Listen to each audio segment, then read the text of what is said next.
형님, 뭐 하세요? 밥 안 치고 있다. 어쩌다가 형님이 그렇게 되슈. 나라고 별 수 있냐? 먹고 살아야지. 우리 형님도 별 수 없구나. 자정이 가까운 시간에 들어온 아내의 모습은 충격적이었다. 낯선 여인이 그의 바로 앞에 서 있었다. 여보, 무슨 일이 생긴 거야? 아니, 심각한 일은 아니에요. 그냥 술이 좀 취했고 피곤해요. 퇴직한 지 1년 조금 넘었을 뿐인데 벌써 무능하고 한심한 남편으로 보는 것일까? 아내를 온전히 내 것으로 만들 수 없겠구나.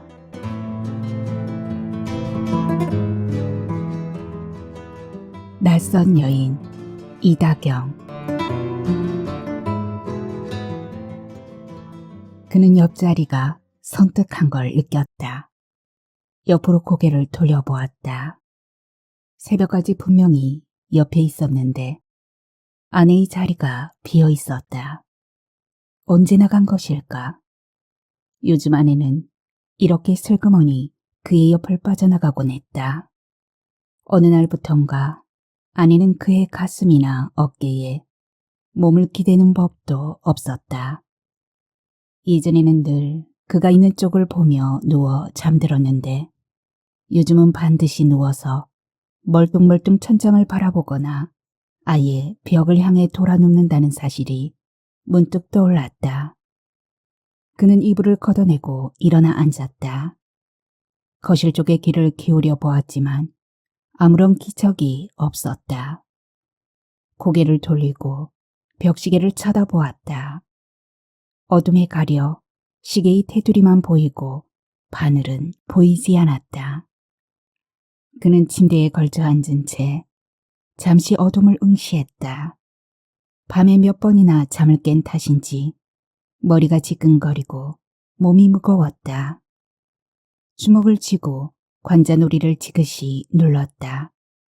생각해보니 퇴직하고 나서 단 하루도 편히 잠든 날이 없는 것 같았다. 그는 방문을 열고 어둠을 밟으며 거실로 나왔다. 작은 방문 틈으로 불빛이 새어나오는 것이 보였다. 아내가 그 방에 있는 것이 분명했다. 이 새벽에 아내는 무엇을 하는 걸까? 허리를 구부리고 귀를 기울여 보았지만 방 안은 조용했다. 그는 방문을 열기 위해 손잡이를 잡았다. 그러나 쉽게 문을 열지 못하고 뒤로 한 걸음 물러섰다. 노크도 없이 갑자기 방문을 열고 그래요. 얼마 전에 아무 생각 없이 문을 열었다가 아내에게 지청구를 들었던 기억이 났다.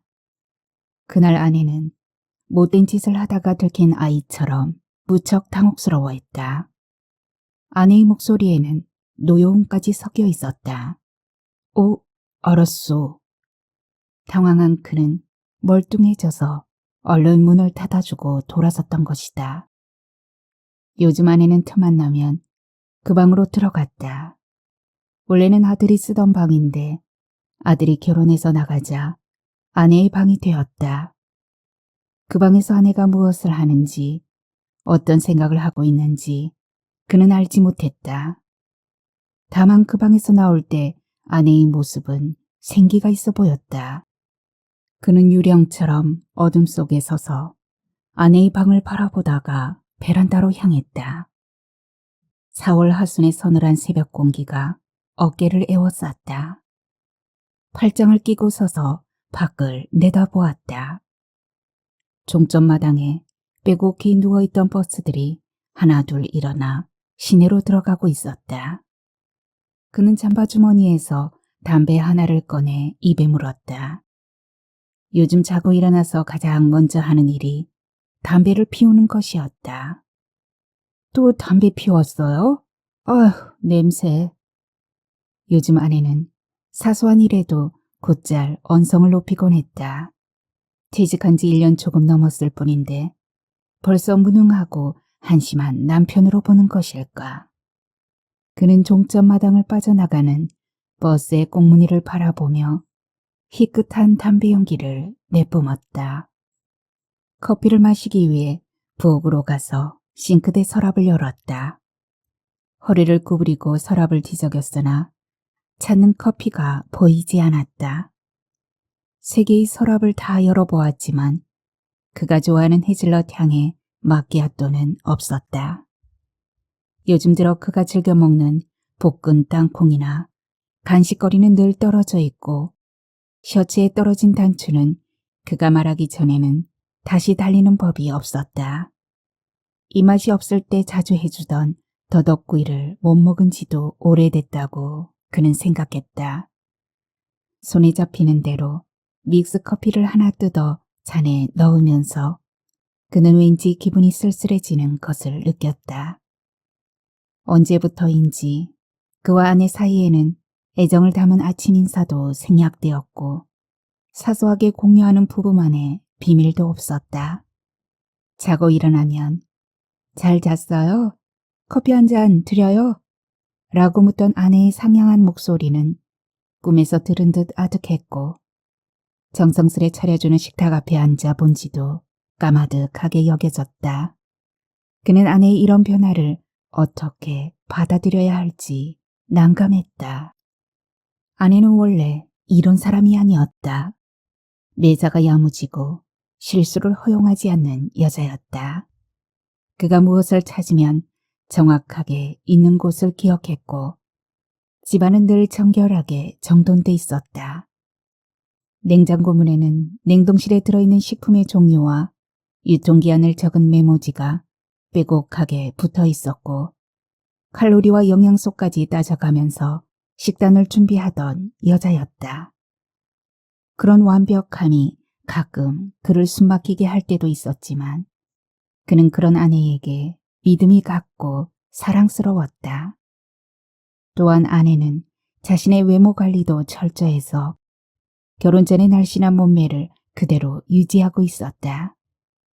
60을 바라보는 나이지만 아직도 섹시해 보인다고 그는 생각했다. 다만 예전의 아내는 지금과 달리 밖으로 나가는 것을 좋아하지 않았다. 친구들과의 모임도 거의 하지 않았다. 서울에서 태어나 서울에서 대학을 다닌 사람이라 친구들이 많을 법한데도 바깥 활동에는 별로 관심을 두지 않았다. 가끔 만나는 몇 명의 친구를 제외하고는 거의 연락을 끊고 사는 것 같았다. 계절에 맞게 거실 커튼을 바꾸고 오밀조밀하게 집안을 꾸미고 가족들 뒷바라지하면서 사는 것이 취미인 여자처럼 보였다. 여보, 당신도 친구들 만나고 여행도 좀 하고 그러지? 주말에 올라오면 집에만 있는 아내가 딱해 보여서 그는 진심을 담아 말을 건넸다. 별로 나가고 싶지 않아요. 짤막하게 대답하고 나서 그녀는 입가에 미소를 지어 보였다. 그럴 때 아내의 미소는 모나리자의 미소 못지않게 묘한 매력을 지니고 있다고 그는 생각했었다. 그런 아내가 사랑스러웠고 집안일에 신경을 쓰지 않아도 돼서 좋았다. 야무진 아내 덕분에 회사 일에 충실할 수 있었는지도 모른다. 오로지 회사를 위해 밤낮으로 일한 덕분에 그는 업무 분야에서 인정을 받았고 부하 직원들에게는 존경받는 상사로 남았다. 지금 생각해보면 결코 옳은 판단이 아니었다는 후회가 밀려올 때도 있지만 이미 지나간 일이었다. 커피잔을 손에 든 채 그는 서재로 들어가 컴퓨터 전원을 눌렀다.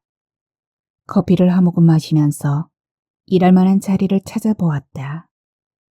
대학 선배가 지방대학에 강의 자리가 있다고 하여 이력서를 보냈는데 일주일이 지난 지금까지 아무런 연락이 없었다. 선배는 그 대학에 유조선 설계과가 개설됐다며 살짝 정보를 주었다. 그는 30년 가까이 조선업계의 유조선 설계와 관련된 일을 해왔다. 인터넷을 뒤적거리면서도 오늘 하루는 어떻게 보낼까 하는 생각으로 머릿속이 복잡했다. 퇴직을 하고 나서 나름 정해놓은 생활계획표가 있기는 했다. 처음에는 아무 할 일 없이 텅 비어있는 하루가 그저 막막하고 불안하기만 했다. 해가 떠오르는 아침이 그다지 반갑지도 않았다. 거실에 환한 햇살이 가득해지면 그는 벌레처럼 어디론가 몸을 숨기고 싶을 때도 있었다. 숙제 같은 하루하루를 견디면서 한 달여 만에 경제적이고 효율적인 계획표를 완성하기는 했다. 환갑을 훌쩍 넘긴 나이에 학생처럼 생활계획표라니 그는 피식 웃음이 나왔다.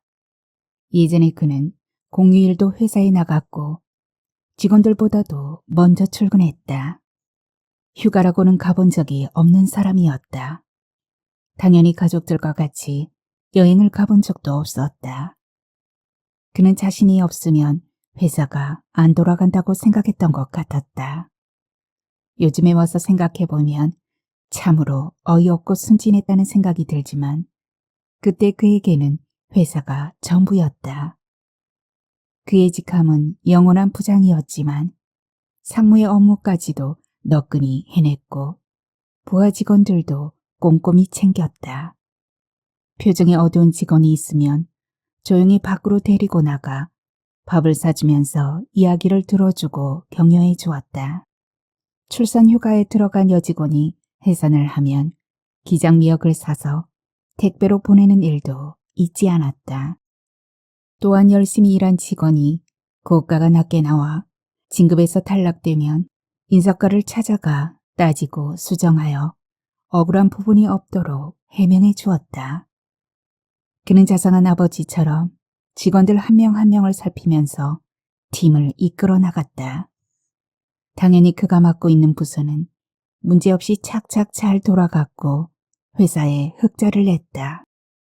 그렇다고 그가 남들보다 먼저 진급을 하거나 더 좋은 대우를 받은 것은 아니었다. 또한 그 부분에 대해서 불만을 가져본 적도 없었다. 그저 하루하루 성실하게 일을 했을 뿐이었다. 월급은 그의 통장을 스쳐 아내의 통장으로 자동 입금되었다. 그가 상무 진급에서 탈락됐을 때 그보다도 직원들이 더 아쉬워했다. 부장님 힘내세요. 저희가 잘못해서 그래요. 더 열심히 할게요. 라고 직원들이 써서 그의 책상 위에 놓고 간 메모지를 읽으면서 그는 가슴이 먹먹했었다. 직장이 지방에 있었던 탓에 그는 거의 반평생을 주말 부부로 살았다. 그래서 혼자 사는 일에 어느 정도는 익숙해 있었다. 그러나 마음은 언제나 가족이 있는 서울에 가 있었다. 아내는 아이들의 교육을 핑계로 지방에 내려오는 것을 싫어했다. 회사를 떠날 무렵 그는 그동안 아내와 함께 하지 못했던 것들을 하면서 노년을 보내야겠다고 마음먹었다. 아내와 함께 아침을 맞이하고 아내와 함께 산책을 하고 아내와 함께 차를 마시고 밤이 되면 나란히 잠자리에 들 수 있겠다는 생각에 그는 퇴직이 크게 두렵지만은 않았다. 퇴근 후 숙소로 돌아와 전기밥솥에 쌀을 안치곤 했던 쓸쓸한 생활이 드디어 끝난다는 사실에 어쩌면 퇴직을 기다렸는지도 몰랐다. 하지만 막상 퇴직해서 집으로 들어갈 생각을 하니 면목이 없다는 생각이 들었다. 오로지 회사에만 매달려 살다 보니 가정을 위해서 별로 해놓은 일이 없다는 사실이 문득 떠올랐다. 아이들이 어떻게 컸는지, 어떤 방법으로 돈을 모아 이런 집에 살게 됐는지, 남편이 없는 주중에 아내는 무엇을 하면서 살았는지 기억나는 게 없었다. 자식들이 제대로 커서 번듯한 직장에 다니고 있는 것은 전적으로 아내 덕분이라는 사실이 떠올랐다. 그는 갑자기 아내한테 죄를 지은 심정이 되었다. 어느 날 그는 퇴근을 미루고 먼저 은퇴한 선배에게 전화를 걸었다. 선배, 잘 지내고 계시죠? 오랜만이네. 어쩐 일인가? 저도 이제 곧 회사를 떠납니다. 자네도 벌써 그렇게 됐군. 퇴직 후 아내와 같이 잘 지내는 방법이 있으면 좀 가르쳐 주세요. 그냥 아내 옆에 딱 붙어 있어. 젖은 옷처럼. 아내가 뭐라고 해도 절대 떨어져 나가지 말고 찰싹 달라붙어 있어야 돼. 해외여행도 좀 데리고 다니고 시장에도 같이 가고 취미생활도 같이 할 수 있는 걸로 하나 만들고 그러면 재수 씨가 좋아할 거야. 선배는 자신이 경험한 바를 자세히 가르쳐 주었다. 선배와 전화를 끊고 나서 그는 퇴직하면 아내에 대한 고마움을 어떻게든 갚으리라 마음먹었다. 퇴직하자마자 그는 아내와 같이 떠날 크루즈 여행을 계획했다.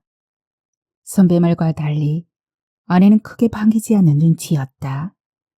그가 간절하게 조르자 마지못해 따라가 준다며 선심 쓰듯 허락했다. 유럽에서 출발하는 크루즈를 타야 폼난다는 친구들의 경험담을 듣고 이태리 어느 항구로 날아가 배를 탔다. 신혼여행 이후로 처음인 아내와의 여행은 생각보다 즐겁고 행복했다. 아내 역시 떠날 때와는 달리 선상에 앉아 바다를 바라보면서 좋아하는 눈치였다. 집으로 돌아온 후에도 그는 선배의 말대로 아내의 옆에 젖은 옷처럼 붙어 다녔다. 마트에도 따라가고 미정원에 나란히 앉아 머리도 자르고 싱크대 앞에 서서 설거지도 도왔다. 완벽한 성격의 아내의 마음에 썩 들지는 않겠지만 나름 열심히 했다. 일요일이면 아내와 나란히 교회도 갔다. 예배 중에 꾸벅꾸벅 졸기는 했지만 남편을 사방에 자랑하는 듯한 아내의 표정을 보며 꾹 참고 견뎠다. 백화점에 가서는 아내가 마음에 드는 옷을 고르는 몇 시간 동안 즐거운 표정으로 기다렸다. 그리고 화장실에 간 아내의 핸드백을 들고 서서 기다리기도 했다. 비슷한 자세로 기다리는 남자들과 이런 쪽팔림이야말로 진짜 행복 아니겠어? 라고 생각하며 그는 아내를 졸졸 따라다녔다. 그렇게 1년쯤 지났을 무렵 아침 식사를 마친 아내가 커피를 거실 탁자 위에 놓으면서 작심한 듯 입을 열었다. 이제 좀 나가 놀 수 없어? 나가 놀다니? 어디를? 그는 아내를 쳐다보며 말을 더듬거렸다. 집안에만 있지 말고 나가라고.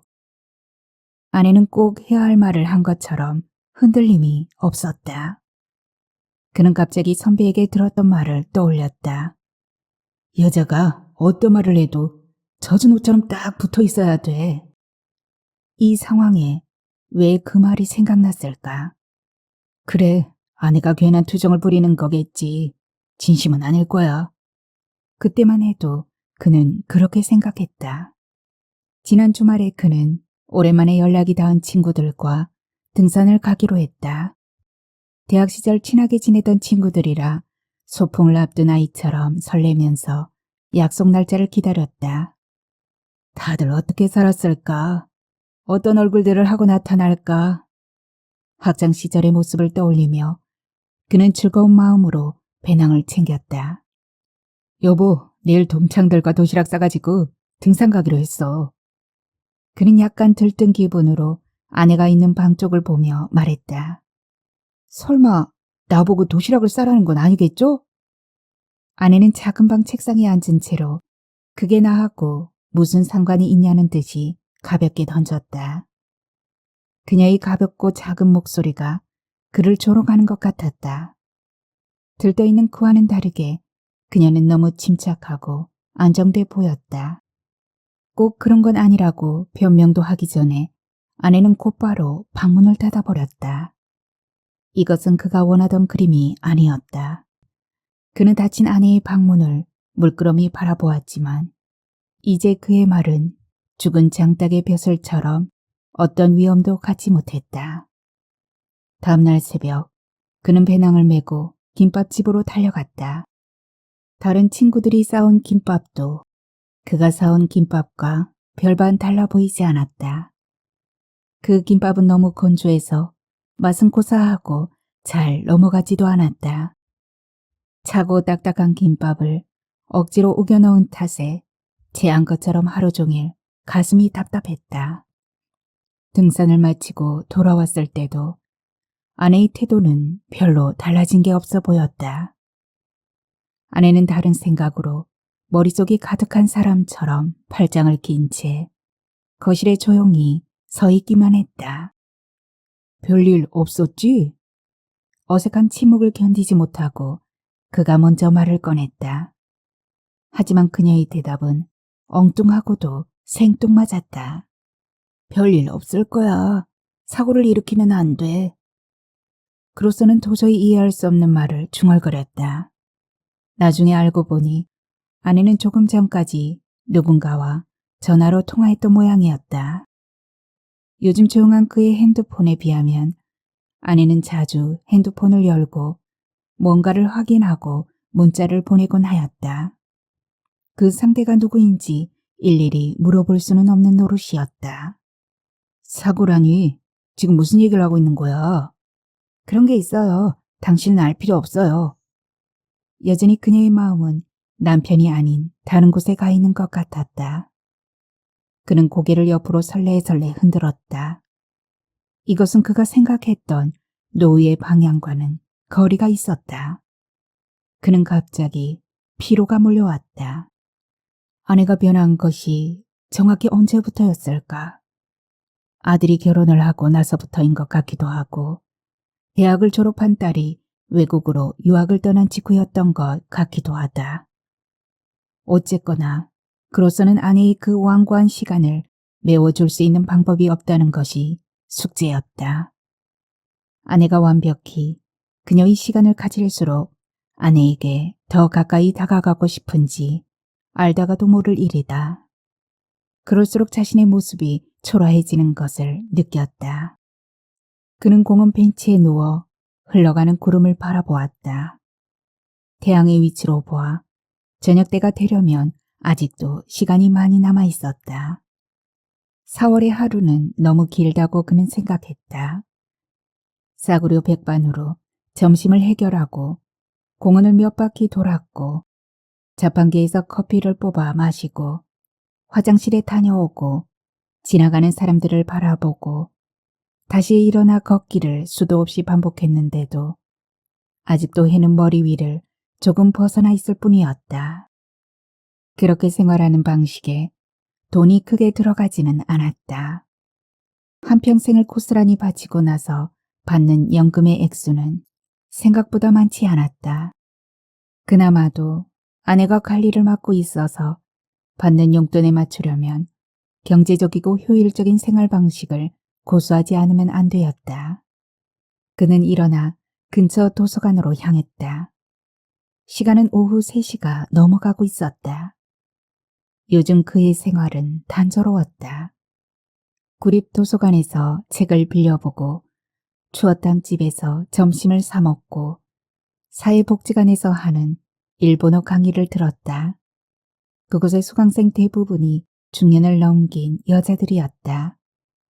그녀들은 정말 일본어를 배우기 위해 나온 것인지 아니면 그냥 시간을 때우러 나온 것인지 궁금할 정도로 공부에는 관심이 없어 보였다. 어느 날 그가 선생님 앞으로 나가서 진도를 좀 더 빠르게 나가는 것이 좋겠다고 말했을 때 그녀들은 모두 아니라고 고개를 옆으로 저었다. 그는 제 취업의 기회를 잡기 위해 일본어를 배우는 중이었다. 인터넷을 뒤지다가 일본의 어떤 회사에서 유조선 설계사를 필요로 한다는 기사를 보았기 때문이었다. 복지관에 가지 않은 날에는 목적 없이 2~3시간쯤 걷기도 했다. 그런 일과들은 대체로 오후 2~3시면 끝이 났고 그쯤 되면 더 이상 할 일이 없었다. 그러면 그는 지루하게 낮을 견뎠다. 집에 일찍 들어가서 아내와 같은 공간에 있으면서 서로 다른 모양의 시간을 보내는 것도 쉬운 일이 아니었다. 아내 말대로 그는 나가서 놀아야 되는 것이었다. 도화지에 검은 물감이 배듯 어둠이 넓게 펼쳐질 무렵 그는 천천히 집으로 향했다. 그가 집 안으로 들어서자 아내는 무심한 표정으로 한번 쳐다보고는 별 말 없이 돌아섰다. 상냥한 인사를 기대한 건 아니지만 그는 서운한 마음이 들었다. 다녀왔습니다. 불어 농담을 던지면서 아내를 유심히 살폈다. 피로해 보이는 얼굴이었으나 특별한 일은 없는 듯했다.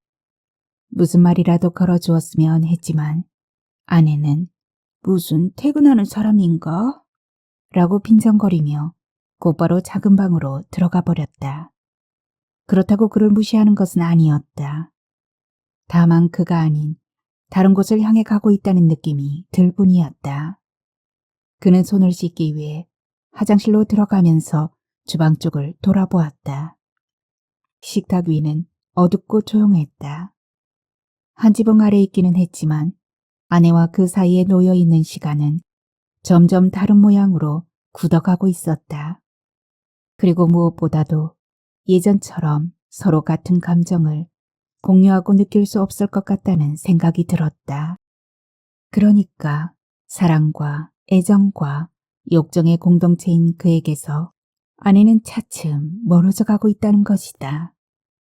겉보기에는 특별히 달라진 게 없어 보였다. 하지만 조금만 살펴보면 예전과 완전히 다르다는 것을 알아차릴 수 있었다. 아내는 그를 위협하거나 불안하게 할 의도는 없어 보였다. 단지 그에게 완전히 무심해진 것 같았다. 그렇다고 아무 상관없는 남을 대하는 태도는 아니었다. 복지관에서 일본어 강의를 들은 후 그는 곧바로 집으로 향했다. 과일과 커피로 아침을 때운 탓인지 갑자기 시장기가 몰려왔다. 라면이라도 끓여 먹을까 하다가 바가지에 쌀 2인분을 꺼내 씻었다. 전기밥솥에 쌀을 안치고 물을 맞춘 다음 취사 버튼을 눌렀다. 밤을 맞추는 일은 이제 누워서 엿먹기보다 쉽다고 그는 생각했다. 식탁 위에 던져둔 그의 핸드폰이 부르르 몸을 떨었다. 형님, 뭐하세요? 밥 안 치고 있다. 어쩌다가 형님이 그렇게 되슈. 오랜만에 안부 전화를 해온 동생이 의아해했다. 나라고 별 수 있냐? 먹고 살아야지. 그는 거실로 나와 담배에 불을 붙이면서 대답했다. 우리 형님도 별 수 없구나. 전화기에서 동생이 한바탕 웃는 소리가 들렸다. 그는 베란다로 나가 연기를 길게 내뿜으며 아내의 방 쪽을 바라보았다. 아내는 또 외출을 할 모양이었다. 요즘 들어 부쩍 아내의 외출이 잦아졌다고 그는 생각했다. 사람이 이렇게 돌변할 수도 있다는 사실이 믿어지지 않았다. 아내는 남편이 퇴직해서 집에 와 있다는 사실도 잊어버린 것처럼 행동했다. 아내가 언제부터 그렇게 살려고 벼르고 있었는지 알 수 없었다. 아내는 오래전에 달라졌거나 달라지기로 한 것인데 그는 이제야 그걸 깨달은 것이다. 그는 당황스러웠다. 제어할 수 없는 아내의 그 욕구는 도대체 어디에 웅크리고 있다가 정체를 드러내는 것일까? 그로서는 이해할 수 없는 일이었다. 집안일을 할 때면 작게 노래까지 흥얼거렸는데 도무지 바깥 세상에는 관심이 없던 여자였는데 어쨌거나 젖은 옷처럼 붙어 있어야 한다던 선배의 말을 되새기며 그는 아내를 지키기로 마음먹었다. 그는 아내를 돕기 위해 청소기를 돌리고 싱크대 앞을 서성거리고 마른 빨래를 걷어와 가지런하게 개어놓았다. 건조기에 빨래를 널면서 그는 아내의 결혼 생활이 그리 불행했던 것은 아니라고 생각했다. 자신이 회사에 성실했던 것도 결국에는 아내와 가정을 위해서가 아니었던가. 그는 애써 자신이 결코 가장으로서의 의무를 소홀히 한 적은 없었다고 결론 내렸다. 그렇게 직장 생활에 충실해야만 노후라는 거푸집에 콘크리트가 굳어지고 철근 몇 개가 박히고 외벽을 갖추게 되는 것이 아닐까. 그는 그렇게 노후의 그림을 그리며 살아왔었다. 아니 그렇게 될 거라고 믿고 살았다. 마땅히 그래야 되는 것이 아닌가. 밤 11시가 넘어서야 아내는 퇴근하는 사람처럼 당당하게 집 안으로 들어섰다. 날 기다렸어요? 하고 아내가 물었다. 기다렸지. 그는 웃으면서 아내의 얼굴을 바라보았다. 아내는 왜 기다리냐는 듯한 표정을 보이고는 막바로 작은 방으로 들어갔다. 밖에서 누구와 어떤 시간을 보내고 왔는지 모르지만 아내의 모습은 밝고 생기 있어 보였다. 여보, 잘 시간이야. 어서 씻고 잡시다. 제발 오늘 밤만큼은 아내가 자신의 품 안으로 들어와 주기를 바라며 한마디 던지고는 안방으로 들어가 침대 위에 누웠다. 그러나 돌아오는 대답은 늘 똑같았다. 먼저 자요. 난 할 일이 있어요. 아내는 예사롭게 대꾸하고는 화장실로 들어가 샤워를 시작했다. 피곤해진 그는 아내를 포기하고 먼저 잠자리에 들었다. 언제 들어왔는지 옆에 아내가 잠들어 있었다. 모로 돌아놓은 아내의 실루엣이 섹시해 보였다. 잘록하게 들어간 허리며 어깨에 걸린 슬립의 가느다란 끈이며 색색거리는 숨소리. 그는 오른손을 아내의 잘록한 허리에 얹어보았다. 아내의 호흡에 따라 그의 손이 올라갔다 내려갔다 했다. 어제 잠이 든 것 같지는 않은데. 속으로 생각하며 그는 동그란 엉덩이 쪽으로 손을 조금 내려보았다. 손 치워요. 아내의 목소리에서 서늘한 냉기가 느껴진다. 그는 아내의 허리에서 손을 내리고 천장을 바라보고 누웠다. 아내의 그 부드러운 살결을 한번 더듬으려고 슬며시 내뻗던 손이 거절당한 것 같아 무안감이 들었다. 눈을 감았지만 좀처럼 잠은 오지 않았고 제법 묵직한 배신감이 이불처럼 그의 몸을 덮쳐왔다. 쌕쌕 고르게 내쉬는 아내의 숨소리에 그는 더 이상 잠을 이루지 못했다. 모로 누워도 보고 천장을 바라보고 누워도 봤지만 여전히 잠은 오지 않았다. 그는 조용히 일어나 거실로 나왔다. 거실로 나온 그는 책을 읽으려고 했지만 집중이 되지 않았다. 책을 내려놓고 소파에서 쪽잠을 자고 나서는 더 이상 잠이 오지 않았다. 그날 밤 그는 깊은 잠에 들지 못하고 밤새 뒤척거렸다. 그는 숨겨둔 비밀이 없는 사람은 참 쓸쓸하다고 생각했다. 다시 왼쪽으로 돌아 누우면서 내일은 병원에 가서 진찰을 받아보고 수면제라도 처방받아 와야겠다고 생각했다. 아침 산책을 하고 들어온 그는 소파로 가서 앉았다. 그리고 리모컨을 눌러 TV를 켰다. 아내는 작은 방에서 누군가와 전화를 하고 있는 것 같았다. 상대가 누구인지 아내의 목소리는 무척 상냥했다. 근래에 그가 들어본 적이 없는 쫄깃쫄깃하고 달콤한 음성이었다. 그가 현관문을 열고 들어오는 소리를 들었을 법한데도 아내는 전화를 끊을 기미가 없었다. 그는 소파에 앉은 채 뉴스를 보면서 아내가 통화를 끝내고 거실로 나오기를 기다렸다. 상대방의 얘기를 듣는 중인지 잠시 말없이 조용하다가 위로하는 듯한 목소리로 다시 통화가 이어졌다. 통화는 아주 잔잔하고 진지했다. 그렇게 10여 분이 지나도 아내는 나오지 않았다. 기다리다 못한 그가 부엌으로 가서 라면을 끓이고 있을 때 드디어 아내가 그의 옆으로 다가왔다. 여보, 할 말이 있어요. 오, 그래? 무슨 얘긴데? 사실은 나 그동안 공부해서 지난 겨울에 심리상담사 자격증을 땄어요. 그래서 환자들의 이야기를 많이 들어줘야 해요. 내게 이 일은 정말 중요해요. 여보, 그런 얘기를 왜 이제야 하는 거지? 지금 그런 게 중요해요? 아내는 식탁에 앉아있는 그를 내려다보며 또박또박 말했다. 그는 서 있는 아내의 얼굴을 바라보면서 짙은 화장 때문인지 아내가 무척 낯설다는 생각을 했다. 아내의 눈은 요란한 화장으로 인해 고양이 눈인지 호랑이 눈인지 헷갈릴 정도로 요사스러웠다. 화장을 하지 않은 얼굴이 훨씬 더 예쁘다고 생각하고 있는 사이 그녀는 다시 방으로 들어가 핸드백을 들고 현관으로 향했다. 오늘 어떤 환자랑 밖에서 만나기로 했어요. 상태가 좀 심각한 상황이라 직접 만나서 상담을 해줘야 해요.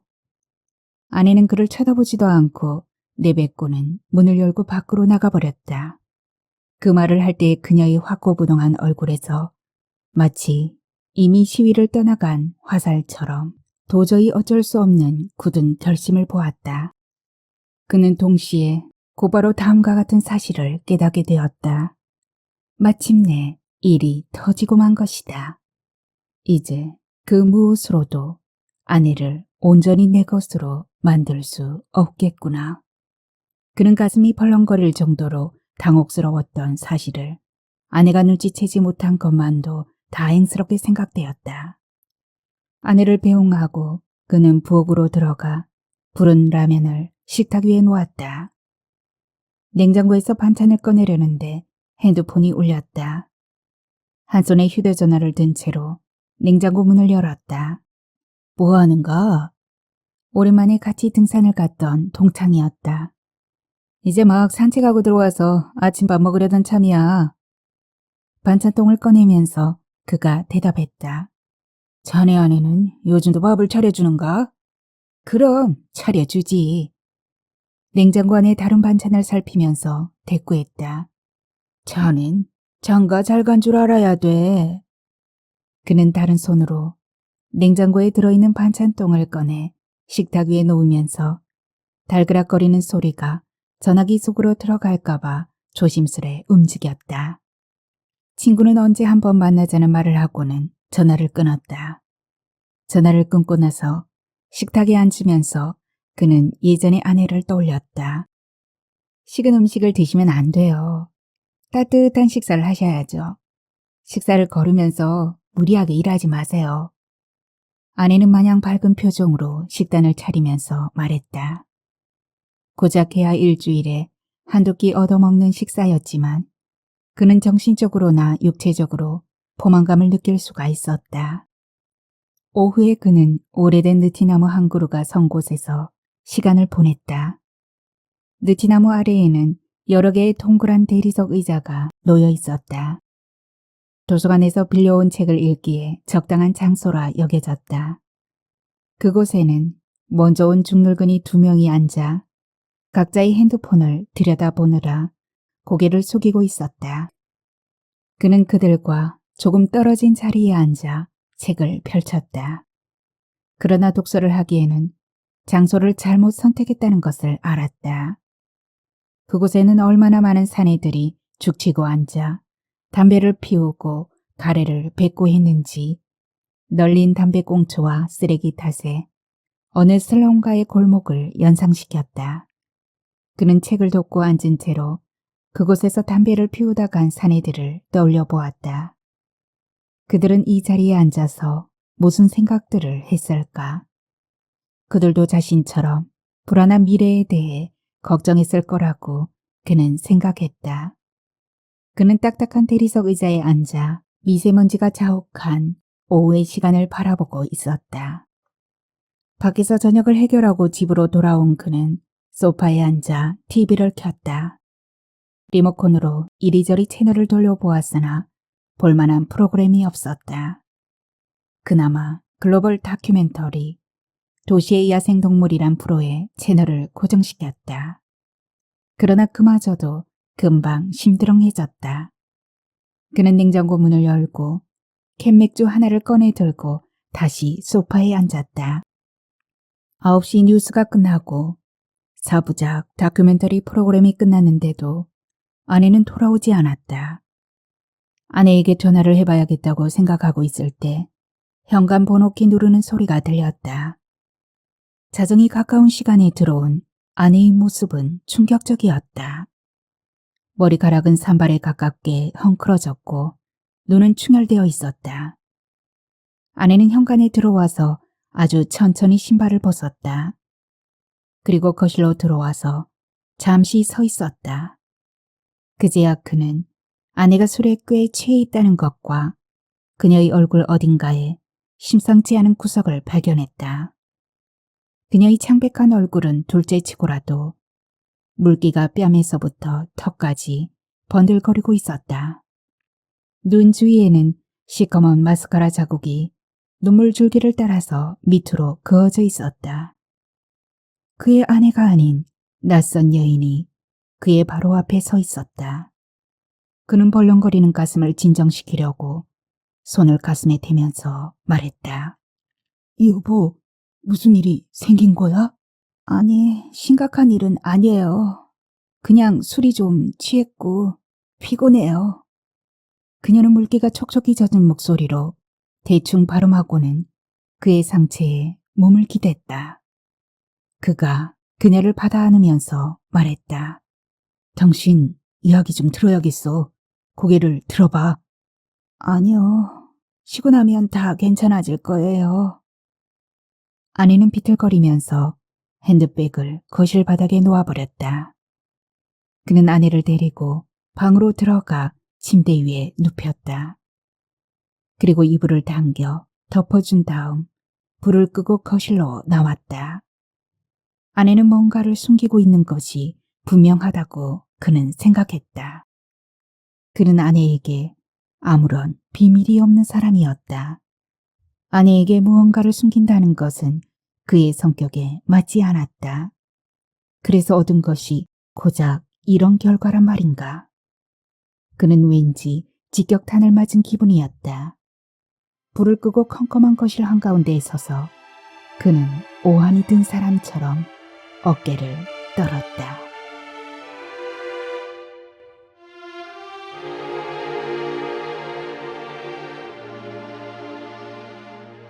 여러분 안녕하세요. 하루하루 소리를 담다 하소담입니다.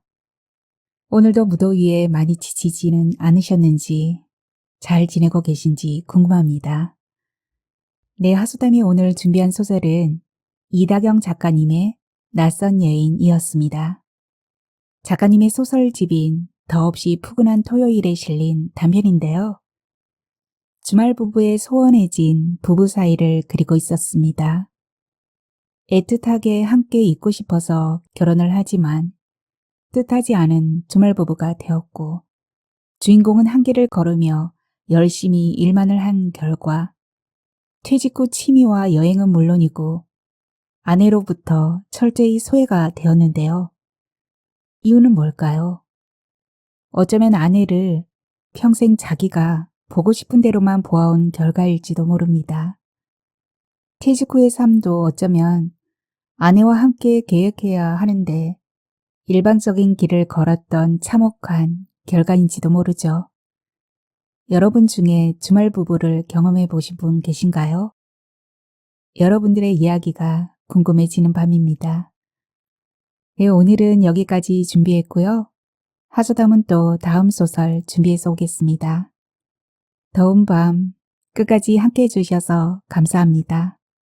편안히 계세요. 감사합니다.